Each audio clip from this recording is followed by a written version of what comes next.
Pero nung una po, hindi po kayo sa ringside, ano? Sa ringside ako pero hindi ko na alam kung anong round na natapos kasi dinala nila ako sa ospital. Hindi mo ba kayo natatakot na pagka nakikipagbugbugan uli yung anak ninyo, na-ospital na naman kayo, Mami D? Gusto ko na i-try ko lang kung gusto ni Manny manood ako sa live, sa boxing nila kung sa Las Vegas pa din. Doon ako, pag ayaw niya, doon lang sa hotel. Basta makita ko lang si Bradley sa personal sa pagtimbangan nila. Apo. Ano pong, kung nakikinig ho si Bradley ngayon, anong gusto niyo sabihin sa kanya? Sabi ko lang sa kanya, Bradley, yung laro lang na malinis ha. Nakita yung anak ko, malinis talaga naglaro. Hindi ginamit ang siko. Huwag lang gamitin ang siko. Huwag lang hawakan sa liig kaya hindi man siya karabaw.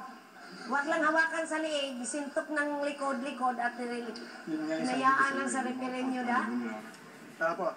Doon po naman sa tatlong judges po, lalo na po yung dalawa na kumampi po kay Bradley, ano po ang gusto nyong sabihin sa kanila?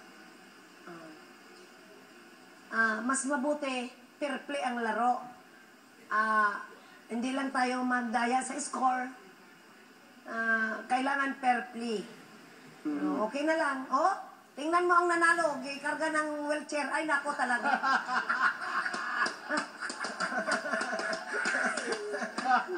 Simba ko pala yun na akong anak. Hindi ganyan. Sobra naman nilang alaga sa boxer na, no? Napay boxer, ilagay ng wheelchair. Nako! Ay, hindi ko talaga bilib. Hindi ko bilib. Opo, nako, maraming salamat po. Boxer, gikarga ng wheelchair. Nako talaga. Nanghihina ng iyang buto. Hoy, bagsak siya sa tingin sa mga tao. Sumigaw ang mga tao dito sa Mindanao. Hoy, nanalo ka, kinarga ka ng wheelchair.